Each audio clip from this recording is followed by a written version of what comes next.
SIR ಬಗ್ಗೆ ದೂರು ಕೊಡೋದು ಬಿಜೆಪಿ ನಾಟಕ. ಕಲಬುರಗಿಯಲ್ಲಿ ಗೃಹ ಸಚಿವ ಪ್ರಿಯಾಂಕ್ ಖರ್ಗೆ ಕುರಿತಾಗಿ ಹೇಳಿಕೆಯನ್ನು ಕೊಟ್ಟಿದ್ದಾರೆ. ಈಗ ಆಲ್ರೆಡಿ ಕೇಂದ್ರ ಚುನಾವಣಾ ಆಯೋಗಕ್ಕೆ ದೂರನ್ನ ಕೊಡಲಾಗಿದೆ. ಇದೆಲ್ಲವೂ ಕೂಡ ಬಿಜೆಪಿ ಅವರ ನಾಟಕ. ಗೃಹ ಸಚಿವ ಪ್ರಿಯಾಂಕ್ ಖರ್ಗೆ ಕಲಬುರಗಿಯಲ್ಲಿ ಕುರಿತಾಗಿ ಹೇಳಿಕೆಯನ್ನು ಕೊಟ್ಟಿದ್ದಾರೆ. ಬಂಗಾಳದಲ್ಲಿ ಮೊದಲು ಪ್ರತಿಭಟನೆ ಮಾಡಿದ್ದೇ ಬಿಜೆಪಿ, ಆಮೇಲೆ ಎಸ್ಐಆರ್ಗೆ ಹೊರಗಿನ ಅಧಿಕಾರಿಗಳ ತರೋ ಪ್ಲಾನ್ ಅನ್ನ ಮಾಡಿಕೊಂಡಿತು. ದೂರು ಕೊಡೋದೆಲ್ಲ ಬಿಜೆಪಿ ಅವರ ಗೇಮ್ ಪ್ಲಾನ್ ಅಂತ ಹೇಳ್ತಿದ್ದಾರೆ. ಗೃಹ ಸಚಿವ ಪ್ರಿಯಾಂಕ್ ಖರ್ಗೆ ಕುರಿತಾಗಿ ಹೇಳಿಕೆಯನ್ನು ಕೊಟ್ಟಿದ್ದಾರೆ. ನೋಡ್ರಿ, ಇದೆಲ್ಲ ನಿನ್ನೆ ತಾವು ಇದನ್ನ ಪ್ರಸ್ತಾಪ ಮಾಡಿದ್ರಿ. ಬಿಜೆಪಿ ಅವರು ಇದು ಸ್ಟ್ಯಾಂಡರ್ಡ್ ಆಪರೇಟಿಂಗ್ ಪ್ರೊಸೀಜರ್. ವೆಸ್ಟ್ ಬೆಂಗಾಲ್ನಲ್ಲೂ ಕೂಡ ಈ ಪ್ರಕ್ರಿಯೆ ಪ್ರಾರಂಭ ಆದಾಗ ಪ್ರತಿಭಟನೆ ಮಾಡಿದ ಯಾವ ಪಾರ್ಟಿ ಹೇಳಿ? ಬಿಜೆಪಿ ಅವರೇ.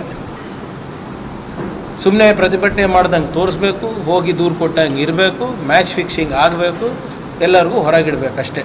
ನೀವು ನೋಡಿ, West Bengal is a classic play book.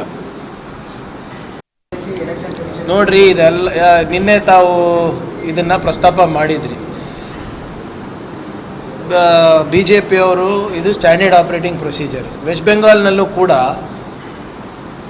ಈ ಪ್ರಕ್ರಿಯೆ ಪ್ರಾರಂಭ ಆದಾಗ ಪ್ರತಿಭಟನೆ ಮಾಡಿದ ಯಾವ ಪಾರ್ಟಿ ಹೇಳಿ?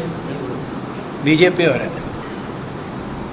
ಸುಮ್ಮನೆ ಪ್ರತಿಭಟನೆ ಮಾಡ್ದಂಗೆ ತೋರಿಸ್ಬೇಕು, ಹೋಗಿ ದೂರು ಕೊಟ್ಟಂಗೆ ಇರಬೇಕು, ಮ್ಯಾಚ್ ಫಿಕ್ಸಿಂಗ್ ಆಗಬೇಕು, ಎಲ್ಲರಿಗೂ ಹೊರಗಿಡಬೇಕು ಅಷ್ಟೇ. ನೀವು ನೋಡಿ, West Bengal is a classic play book.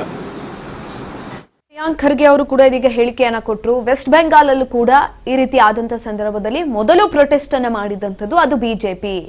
ಪ್ರಶ್ನೆಯನ್ನ ಕೂಡ ಕೇಳಿದ್ದಾರೆ. ಇದೀಗ ಈ ಎಲ್ಲಾ ನಾಟಕಗಳನ್ನ ಬಿಜೆಪಿ ಆಡ್ತಾ ಇದೆ, ಇದು ಜಸ್ಟ್ ಬಿಜೆಪಿಯ ಗೇಮ್ ಪ್ಲಾನ್ ಅಂತ ಪ್ರಿಯಾಂಕ್ ಖರ್ಗೆ ಅವರು ಹೇಳಿಕೆಯನ್ನ ಕೊಟ್ಟಿದ್ರು.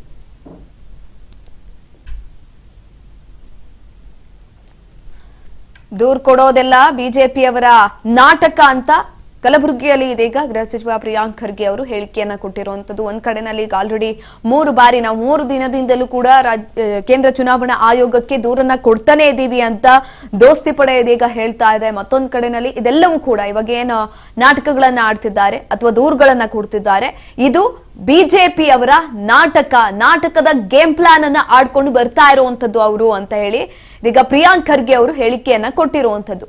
ಒಂದ್ ಕಡೆನಲ್ಲಿ ದೂರಿನ ಪ್ರತಿಯನ್ನ ಕೂಡ ನಾವು ತೋರಿಸ್ತಾ ಇದ್ದೇವೆ. ಇವಾಗ ಆಲ್ರೆಡಿ ದೂರನ್ನ ಕೂಡ ಕೊಟ್ಟಿದ್ದಾರೆ. ಎಲ್ಲೆಲ್ಲಿ ಎಸ್ಐಆರ್ ಆಗಿದೆ, ಅಕ್ರಮ ಎಲ್ಲೆಲ್ಲ ಆಗಿದೆ, ಅದೆಲ್ಲಾ ಕಡೆನೂ ಕೂಡ ಮತ್ತೊಮ್ಮೆ ನೀವು ಎಸ್ಐಆರ್ ಅನ್ನ ಮಾಡಬೇಕು ಅಂತ ಕೂಡ ಹೇಳಿದ್ದಾರೆ.